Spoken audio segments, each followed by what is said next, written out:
Ladies and gentlemen, fellas, welcome back to the channel. Thursday Night Football. There's a couple $100,000 rooskies to first place on Draftkings. So they said, Sal, do you want to make a video about this? And I'm like, yeah, let's do it. Because how else is anybody in the world supposed to watch this game unless they have some sort of fantasy or betting aspect to it? And we're probably going to have both. But for this video right now, we're going to be talking about the fantasy football version of it for Draftkings Daily Fantasy Sports. We'll also touch on some super draft stuff. So whatever else you're going to be tuning in for, we'll touch on. So what this video is going to do, we're going to go through all the players on the slate that I think are viable. There's like 28 players on the slate that I think are at least going to be on the field, and we'll go through them all very briefly, spend more time on some than others, of course, and I'll put a mark next to them. Yes, I'm interested because they're that good of a value, and I expect to get a good amount of. X means, yeah, I'm going to have some of, and maybe I'll get even more by the time that I crunch my lineups. I'm recording this on Wednesday. There's a lot of injury news, so Thursday night we go live. We go live for about an hour at 5:30 p.m. East Coast time, where I'll have all my exposures done. We'll have a lot of the injury news coming in, and all that type of things. We'll have a better grasp on the slate, but right now is going to be the heavy lifting, the strong prep, the 95% of what we have to do before the slate starts. And then maybe I'll even put a no by a player, meaning that I don't have any interest because they don't look like a good value, they're not going to be on the slate a lot, or just because of their price point, again, not a good value. I don't think I'm going to be getting there a lot in the optimizer. I have my projections done. I have my rankings done. All that stuff is currently up on Patreon. If you are a Patreon and you are a member of Priority or the Hall of Fame package, you currently have access to all this information. Again, linked down below, patreon.com/Sal_Vetri_, or you can just click the link. You can check out all that I have to offer on Patreon. These Showdown slates are just the beginning of it. 20 plus pages of game-by-game notes for the main slate, projections, rankings, closing thoughts, podcast, and more data for the main slate as well. You can check all that stuff out and more linked down below on Patreon. If you are a fella who wants to win all the dollar rooskies on Thursday night, the hundreds of thousands of dollar rooskies, potentially by yourself, and you want to be more informed, that's the better way to do it, right? The more informed you are, the more information you have, your bigger edge, you are in the right spot. And I appreciate it right now if you could hit the like button and the subscribe button. Our next step on the YouTube version of this show, shout out to the people on the podcast, is to hit 30,000 subscribers. We're very close to that, right? So please do hit the like and subscribe button. I do appreciate all of that in advance. If you're listening on the podcast, we're about 10 away reviews from 500 reviews. Really helps out a ton. I give $50 away to one person a week. At the end of the week, I reach out to somebody who leaves a podcast review, 5-star rating review on Apple. If you're on an Android device, on Stitcher, just leave a way for me to contact you, say something nice about the show, and you get that as well. So with all that said, let's get into the Showdown today, where we're going to go by each player. Before we do, I will call out that Superdraft is the sponsor of the show. Superdraft is a multiplier format. It's not salary cap like Draftkings or FanDuel or Fantasy Draft used to be. It is a multiplier format. So, for example, on this slate, Sam Darnold gets 1 times his points because his multiplier is 1. But Brett Rypien, who has now been named the starter, if you have not already heard, for the Denver Broncos over Jeff Driscoll, they're saying Driscoll might be involved still because of his mobility, but Brett Rypien has a 3x multiplier, meaning that he's basically priced as a backup quarterback still, meaning that he gets 3 times his points. Because of that, currently, Brett Rypien, and Rypien, whatever you want to pronounce his name, I'm sorry if I'm pronouncing it wrong the first time, has 36 fantasy points currently in my projections for Superdraft. That is currently about 9 more than anybody else on the slate. So even if he has a really bad game, he's still going to be projected out as one of the highest projected plays because of the amount of usage he'll have. So as long as he doesn't get hurt or pulled pretty early or anything like that, Brett Rypien looks like he's going to need to be in 100% of people's lineups on Superdraft. So there's your little Superdraft tip for today. If you use the promo code SAL, S-A-L, you will get a 50% deposit match up to $1,000 rooskies given to you in a slow drip format. So check it out. Link down below. Promo code SAL gets you that 50% deposit bonus up to $1,000 rooskies. So let's start this bad boy up with Melvin Gordon, who's the most expensive player in the slate. We'll go by pricing for the slate right now. Melvin Gordon currently. So Philip Lindsay might return. That would not be good for Melvin Gordon because in week 1, Philip Lindsay was working as basically the 1A to Melvin Gordon's 1B, and Melvin Gordon was not playing all that much, and then Philip Lindsay got hurt, which allowed Melvin Gordon to get more usage. Currently, I'm projecting Philip Lindsay out, but again, this is something that we will know by the time that we're streaming on Thursday live, so be sure to tune in for that one as well. And if you hit the notification bell, you'll get told of when I'm going live. This season, Melvin Gordon has ran 69 routes, and he has seen 12 targets, bringing in 9 of them, but just for 34 yards, so he's not really doing much after the catch on those targets. He ranks 95th in running back receiving grades according to Pro Football Focus. He has 42 carries on the ground through 3 games, averaging 4.1 yards per carry. Very meh, 174 yards and a touchdown. He's evaded in 9 tackles, and he's number 11 in yards created after contact. So basically, Melvin Gordon is just a very average running back now, going up against a matchup against the Jets defense that is very average. They're ranked 13th versus the run right now. So for me, currently, for Melvin Gordon, I'm going to be putting him as an X. He cannot be a no, even at this price point, even though he's extremely expensive and likely very much overpriced. He cannot be a no for me only because of the fact that he is probably, if there is no Philip Lindsay, and that's the assumption that I'm currently working on, he is probably going to see 15 to 16 to 18 plus touches. And anytime that's the case, especially for a guy who gets all the red zone work in his offense, who has an upside to score 2 touchdowns, I don't think he looks like a great captain, but he at least is going to have to be in play for the flex. I have Melvin Gordon looking like one of the worst value plays on the slate because he's so expensive. Melvin Gordon, I don't really know how much of a difference there is between Melvin Gordon and all the Jets running backs, and that's pretty bad when the Jets running backs are Kalen Ballage, a rookie, and Michael P. Ryan, who looks pretty decent, and Frank Gore. Yes, I think Melvin Gordon is a better running back overall, but when you're factoring in the price point of him being almost $5,000 plus more expensive than all those other guys, it's really difficult to get there. Next up, we'll go to the quarterbacks, the first one being Sam Darnold. Sam Darnold ranks 33rd in overall protection for quarterbacks this year based on his offensive line. That's not good. So you factor in he has a terrible offensive line. You factor in that he's averaging 187 yards per game and just a 3% touchdown rate for 3 touchdowns on the year. He ranks currently 32nd in yards per attempt, an efficiency metric for quarterbacks with 5.9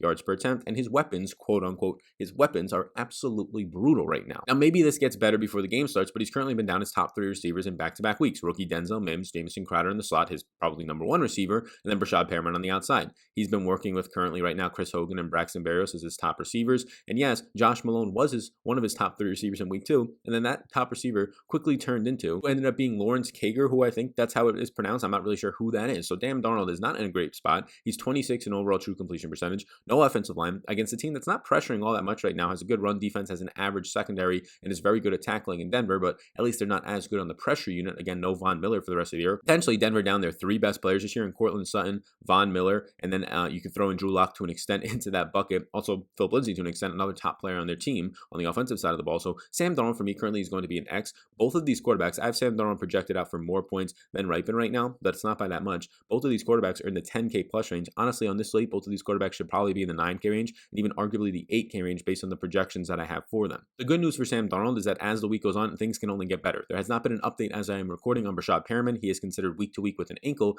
but Crowder has been logging quote unquote limited practices. Now, he really hasn't practiced this week. Usually like a Monday and sometimes on Tuesdays, they estimate the injury report. So people like actually haven't been on the field. So we're really going to get to see today on Wednesday who's going to be practicing in back-to-back days and who's going to be potentially playing and not playing for tomorrow based on if they're going to be limited, if they're going to be probable, questionable, doubtful, all that type of stuff. So Sam Darnold is going to be a maybe for me. Again, the price point just does not make this all that appealing. And next up, Brett Ripon, who looks like a fantastic play in Superdraft because he has a 3x multiplier, meaning that they still have him kind of projected and they have him priced as if he's a backup quarterback when we know he's not. He's the starting quarterback. So it would be as if on Draftkings that today he was like in the 7 or 6K range. Yes, on Superdraft, he looks very good. He is the top play. Now, he's averaged 8.3 yards per attempt in his final 2 years at Boise State. He was an undrafted free agent out of Boise State, but just 5.9 yards per attempt last week, but it was only 9 targets. It's a small sample. Ended his overall day with an interception on his one drive that he got to play, 11 plays. He threw the ball 9 times, and one of them was an interception. As a freshman at Boise State, he broke out young, according to Player Profile. He had over 3,300 yards, 20 touchdowns, only 8 interceptions, and 7.8 yards per attempt. So in college, he was fine, and obviously, if you're in the NFL, you probably have to be pretty decent, especially just to get on a team. You got to be that good, or even being that productive. You're still only an undrafted free agent. Ripon for me right now is going to be a maybe. And honestly, both these quarterbacks, I prefer Sam Darnold right now, but they're both pretty low-end maybes for me because of their price tags. But it very well could come down to the slate to being like a 13 to 10 game, something very low. I mean, this is a very low total game. We have a total right now that's only in the 30s, right? We have a total that's currently sitting at 39.5, 40 in some spots. So if that's the case, usually the kickers and defenses on these showdown slates are going to be more in play. And maybe you just need total upside in points. And if Sam Darnold goes out there and scores 14 fantasy points, which is not good for the price point, but nobody else on the slate is scoring more than like 10 or 12 points, it might be enough for you to actually need Sam Darnold because there's a lot of cheap options on the slate to get there. It might be enough for you to be Brett Ripon. And honestly, playing both of them is probably going to be very contrarian this week. Maybe not in cash lineups. I don't know why you're playing cash in showdowns, but in GPPs. But for right now, they're both going to be maybes for me. And the next player that we move to is Noah Fant. Noah Fant at $9,000 with Brett Ripon as his starting quarterback. He saw 1 target in those 9 throws that Brett Ripon has. Right now, Noah Fant leads this team with 103 routes run through 3 games. He's seen 21 targets. He's brought in 14 of them, 184 yards and 2 touchdowns. As a tight end, he's seen a very nice 96 yards after the catch, 13.1 yards per reception, a 67% catch rate. He's in the slot over a quarter of the time, 28%, and he's seen 3 deep targets. My issue with Noah Fant is 1, the price point of $9,000. I only have currently a peek behind the curtain, a little sample here, 9.5 projected fantasy points for Noah Fant. In GPPs, I have him graded as a B- play, and in cash right now, I have him graded as a B- play. He has a touchdown upside. He's going to be the number 1 touchdown option on this team, at least in the passing game. I would say overall, it's probably Melvin Gordon, going to lean on the run a little bit more, probably even by the goal line right now with the quarterback that they're going to be throwing out there. But it's really tough for Noah Fant to try and get anything going. He's going to have to probably score a touchdown. A 5-catch, 40-yard day for Noah Fant, a 6-catch, 40-yard day for Noah Fant at this $9,000 price tag might not be enough if you're trying to get somebody else up here in this salary range, right? It's really difficult to fit in Noah Fant and a Melvin Gordon and then trying to get one of the quarterbacks, or one of the quarterbacks, Noah Fant, and then some of these top priced receivers in the 8 and 7K range. So I do think Noah Fant is in play. We'll give him an X right now, but the price point doesn't make him an automatic yes for me. I've not put my projections in the optimizer yet or crunched it. I'm just waiting on the Wednesday injury news, and then we'll kind of get some of that going for the live stream on Thursday. Again, be sure to like the video. Be sure to hit the subscribe button. You can join in on Thursday night to the live stream where they've been pretty crazy. We have also a Thursday noon live stream for Stardom Cinema season-long questions, so be sure to hit the notification bell. The one on Monday night was pretty wild. Shout out our boy Nick Boyle out there scoring the touchdown. The special guest called that one. I'll see if I can try and get some special guests via the Skype or Zoom for this Thursday show. It'll be pretty wild. Next up, Jamison Crowder, who has logged estimated limited practices so far. We'll find out Wednesday if he's actually going to step on the football field. He'll probably have a matchup versus Basie in the slot, which is fine for him. It's a good spot in the slot if he is indeed going to be active. 39% of the target share in week 1 for him with Sam Darnold, and Sam Darnold really needs somebody to throw the ball to and at least trust, especially in the slot where he loves to throw to. Dating back for Sam Darnold all the way to college or Juju Smith-Schuster, and it's been whoever's been in the slot for him during this time. It just right now has been Jamison Crowder, and I would expect to be some heavy usages if he is indeed healthy. At $8,200, I actually think he's appropriately priced. He's going to be a yes for me. He grades out as a pretty fine option with a lot of upside based on the fact that he's going to see targets. If he's fully healthy and out there, I assume Crowder sees a minimum of 6 targets, an average of 8 with the upside of the 10 plus target share. Next up, Jerry Jeudy, 76% of the snaps so far this year, has a pretty nice 22.2% target share, 103 slot snaps. That's third most in the league right now, and he led all of the Denver receivers and all the Denver players in week 3 when Ripon threw 9 times. He was targeted on 3 of them. Again, extremely small sample, but at least nice to see him. He was actually targeted on Ripon's interception as well. So Denver is number 5 in pass plays right now. I assume this is going to continue to be the case. They come into this game right now, though, as about 3-point favorites, 2.5-point favorites, which is pretty damn crazy and says a lot about how bad the Jets are and how much respect or lack of respect right now that this Vegas has for this Jets team and how bad they look. So right now you're getting 286 air yards for Jerry Jeudy. That's top 15 in the league, and he's going to have a matchup against Poole, probably in the slot right now. Hamler's been playing on the outside a lot. Jeudy is primarily playing in the slot, so I do think Judy's in play. At 7,800, I would prefer Crowder if Crowder's healthy, so that's why we're going to be making Jeudy right now in X, but he is leaning pretty closely for me to being a yes, just based on the fact that he's getting so much usage and really so much usage downfield. The issue is now they have another quarterback change, third quarterback change, and just because of injury and players not playing well in 4 weeks at this point, so it's going to be difficult to see how consistent we can trust him at this price tag. Next up for me is Braxton Berrios, and Braxton Berrios would move to the outside if Crowder is going to be back. He might actually not even get that much playing time. They might just not play him all that much and keep Chris Hogan or Josh Malone or Lawrence Kager on the outside if Perriman's not back, but Crowder is back. Berrios is primarily a slot receiver for this team. He's ran 62 routes the last 2 weeks, which leads the team. He's caught 10 passes, 123 yards, and 2 touchdowns. He's looked pretty good, but just a 13% target share for him on the season. Is he their wide receiver 1? Question mark. Based on last week and based on the week before, yes, I think he's their wide receiver 1 over the past 2 weeks. So he's going to be in play for me, but if Crowder is in, and obviously if Crowder and Perriman are in, don't play these guys, especially since they're priced up, but I don't think Perriman's going to go. We'll get more news on that. But if Crowder is in, $7,200 for Braxton Berrios is way too much for me in my opinion. Now he has a 2.35x multiplier on Superdraft. I think that actually looks pretty good. It looks decent to an extent. So Berrios will be in play for me, but I'm not that thrilled to pay $7,200 for him. I'd rather pay it for Jerry Jeudy. I'd rather pay it for Crowder as long as he's in. If Crowder is out, then yes, obviously there's not as many options now at all for this team, and Berrios will operate as the number 1 wide receiver. Frank Gore so far in the last 2 weeks, 36 attempts and 3 targets. He's seen 39 opportunities in the past 2 weeks, but this is not a good spot. He has seen 6 red zone touches on the year, but Denver ranks number 3 in run defense after being the number 1 run defense in the entire league according to Pro Football Focus last year in 2019. It's a brutal offensive line versus defensive line matchup right now for the Jets. It's a negative 25% run blocking advantage for the Jets compared to average. That is not very good. He's ran 21 routes. Frank Gore has seen 3 targets, 3.4 yards per reception, and just a 3% target share. Frank Gore is now priced to $6,400. I only have him projected for around 7 fantasy points. Frank Gore is going to be our first no on the slate right now. It is just an absolutely brutal matchup, and if anything, he's starting to seize his role, even though he has seen good usage the last 2 weeks. But if you compare week 2 to week 3, Kalen Ballage saw a little bit more usage, and the rookie Michael Pirine saw a lot more usage. So Frank Gore at that price point, he's going to only be able to pay it off, in my opinion, if he indeed sees 2 touchdowns. He's getting enough touches to be able to, especially in the red zone, 2 touches in the red zone per week so far, but I'm just not going to be banking on Frank Gore's 1 to 2 to 3 yard touchdowns in this game, hoping it doesn't happen, and we're probably not going to play a lot or any of Frank Gore. Next up is Philip Lindsay. There's a chance he returns. I currently have him projected as a no and not playing. I'm going to be putting him as a maybe for the purpose of this video because if he does play, I do have interest at 6,200. Again, if he's healthy, he was operating as basically the 1A to Melvin Gordon's 1B as the number 1 workhorse back on this team in week 1 before getting hurt. Any interest that I currently have in Melvin Gordon, who I've projected out as right now the highest scoring player on the slate, even though he's not most expensive, doesn't make him look like that great of a play, it would drop. It would drop a lot more, and I don't know how much Melvin Gordon I would actually get to if Philip Lindsay was to return, who would be then the primary pass catching back to an extent, right? We saw that in week 1,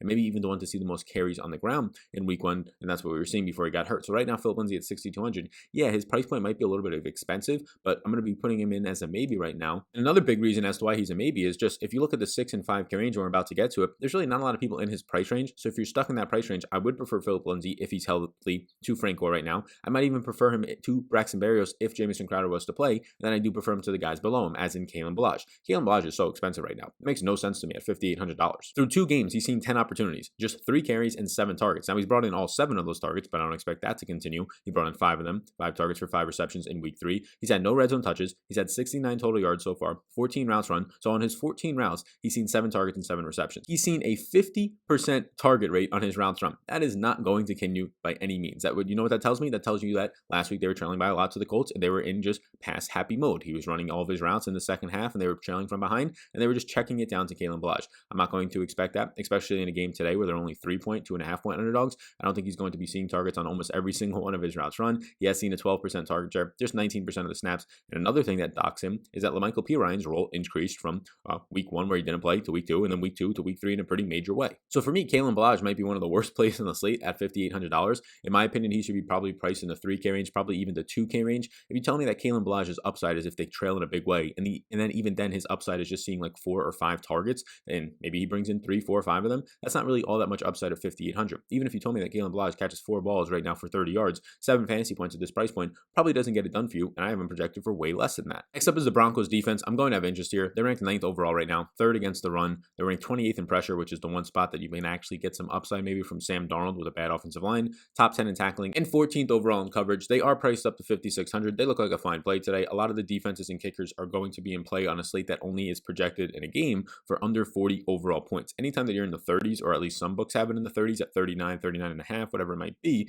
it's going to be a better spot for kickers. It's going to be a better spot for defenses because if less position players are scoring, that helps the defenses. If they're only scoring 6 points, that helps the kickers. If they're only scoring 6 or 7 points, not as many touchdowns being scored in the game, means that there's a better opportunity for a kicker to get into your lineup. Usually I set a rule to only have 1 kicker in my lineup, right? And at most 1 kicker. But in these games, I might not set that rule. I hate the idea of the upside, right? And the lack of upside that a lineup has if I have 2 kickers in it in a GPP. So I probably still will have that rule there, but I'm going to see what my lineups look like if I play just 1 kicker in every single lineup, which I normally do at most, right? At most 1 kicker. It means that I could have 0 on a lot of them, which is normally the case. Because I assume if I put out my projections with what I have right now projected for the kickers, I'm going to have a lot of lineups that have both of them in it. And I'm not sure I really want all that much because that kind of caps your upside, but we'll get into that when we get there in a second. Chris Herndon at $5,400 is the next player I want to talk about. For some reason, Chris Herndon right now in Superdraft still has a 3x multiplier, so that makes him my 2nd overall play on the slate. He's projected as if he's one of the worst plays in the slate, right next to Brett Rypien, as they projected him as a backup quarterback. Chris Herndon is way too cheap right now in Superdraft. So again, promo code SAL, S-A-L, get you a 50% deposit match up to $1,000 Rooskies. Go over there and play. Their contests are not closing. They have $1,000, multiple $1,000 to first place for these Showdown slates. Go over to Superdraft right now and deposit, because if you're not, it is the #1 return on investment spot, especially because not a lot of people are using projections. Not a lot of people are even entering these contests. Herndon's ran 67 routes, which is right now the 2nd most on this team through 3 games. He has seen 16 targets. He's played 30% of his slot snaps out of the slot right now. He's brought in just 10 passes for 63 yards. It has not been looking good. No deep targets, just 4 slot targets, just 6.3 yards per reception. He is by far the best passing option that they've had on this team over the last 2 weeks, and he's not being used at all. After a pretty productive week 1, he has not been used at all pretty much over the past 2 weeks. That is very concerning. For me in this one, I haven't projected as not even that great of a play in terms of his overall projection, but compared to everybody else, it's going to look pretty good because most players in the slate aren't going to project out that nicely. So Chris Herndon for me is actually going to be an early yes. I think he has all the red zone upside. Even if Crowder comes back, I don't think that takes too much away from his projection. Maybe docks it by half a target to a target, something along those lines. He looks like a much better play in Superdraft, but he's looking like a decent play as well on Draftkings at just $5,400. Rashad Perriman, I have projected as out. We haven't had an injury update on his week-to-week ankle injury, so there's no update right now. If he was to be in, he would likely push Lawrence Cager out of the rotation. I would assume Hogan still stays in. It would be a tougher matchup against Bryce Callahan on the outside, but I think it's still fine for Perriman if he does play, but right now I project him for 0 points. So keep an eye on this. We'll put him as a maybe because if he is indeed in,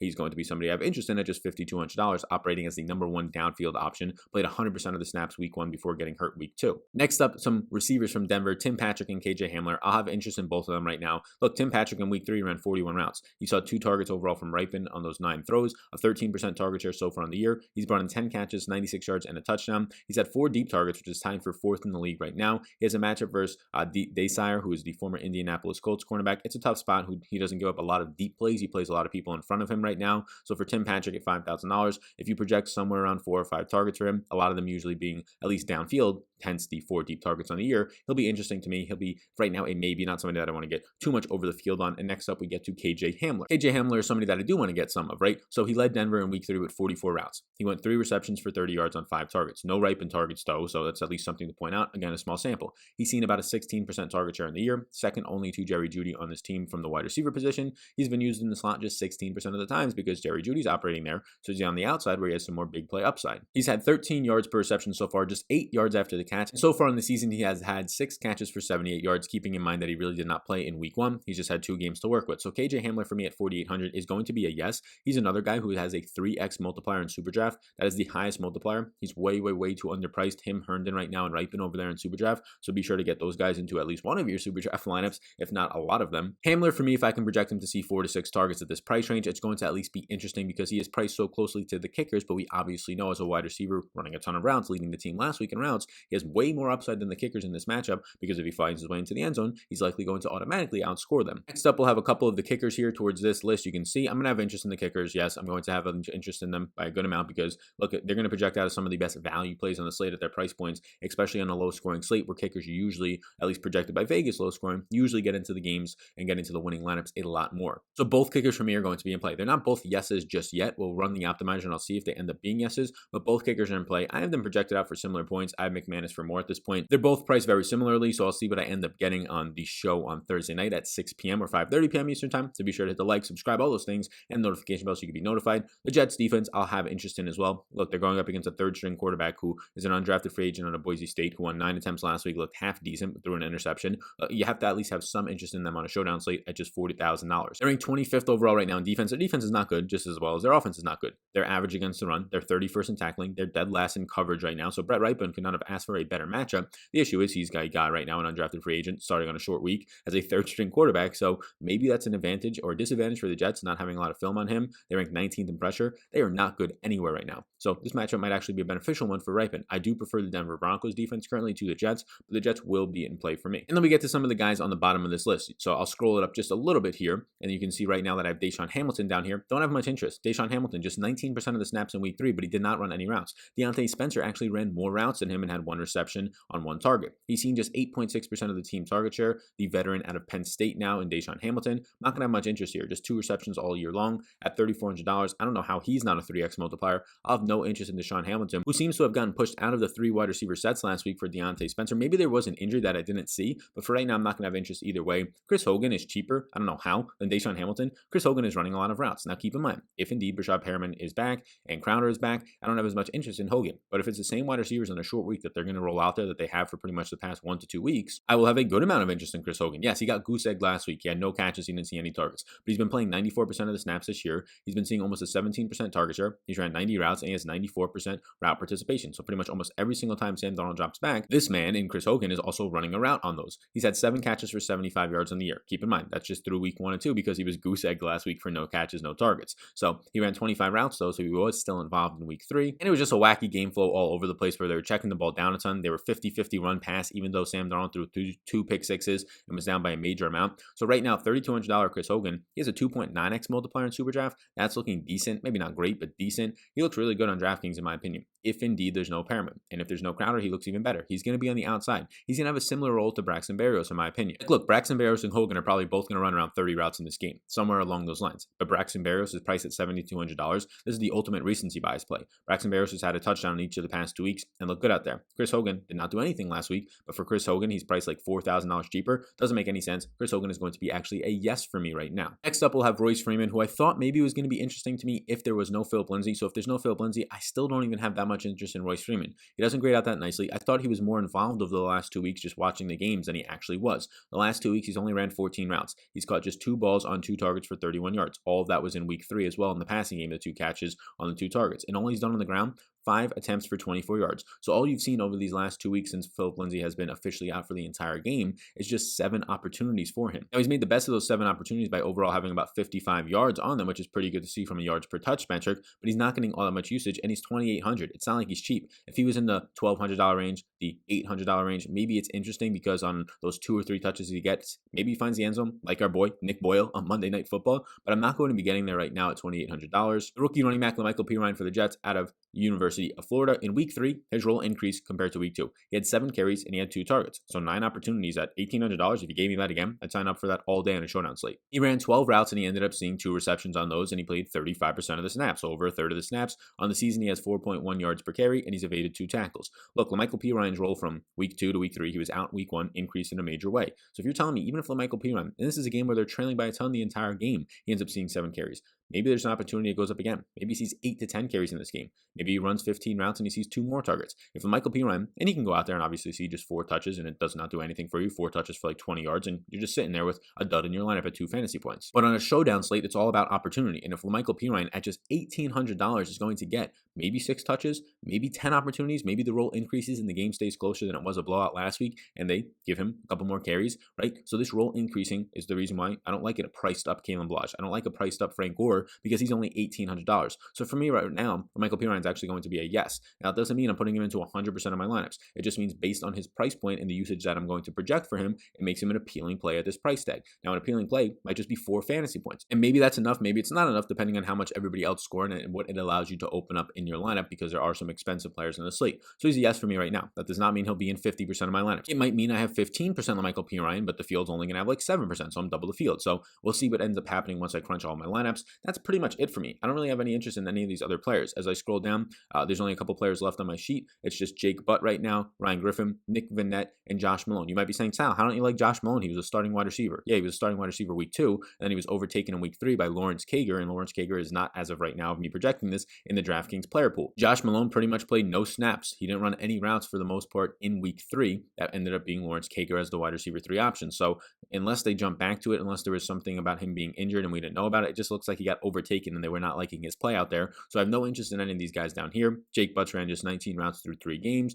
Ryan Griffin has ran just 25 routes through 3 games and only seen 1 slot target and 2 overall targets. Nick Vannett is a notorious pass blocking tight end from when he was with Seattle, from when he was with the Steelers. So all he has done is ran 6 routes per game to this point. He has seen 4 targets and caught a ball for -6 yards, but I don't even expect his target share to be that high. If you're only going to run 18 routes, you're not going to see 4 targets all that often as a pass blocking tight end. And then again, no interest in Josh Malone, as he really did not play last week at all. So that's where I'm at right now. I appreciate you tuning in for the Thursday night video. This is going to be a pretty crazy slate. The only reason you're watching is for fantasy or betting purposes. Please do, before you go, hit the like button, hit the big old subscribe button that's popping up on the screen right now, and check out Super Draft. My best Super Draft plays right now, as it stands. Brett Ripon, not even close, will be the top play for me. Chris Herndon will be number 2 in that regard, and then KJ Hamler will be number 3. Those are my top 3 Super Draft plays by a decent margin. So be sure to sign up and use the promo code SAL, S-A-L, upon your first deposit for 50% deposit match up to $1,000. You won't get it instantly. It will become in a slow drip format, meaning that the more that you spend and you play, they will cancel out the rake for you and put money into your account to kind of combat and kind of cancel out all the way the rake. These contests aren't filling. You're going to have the best ROI chance on Super Draft, especially on these Showdown slates where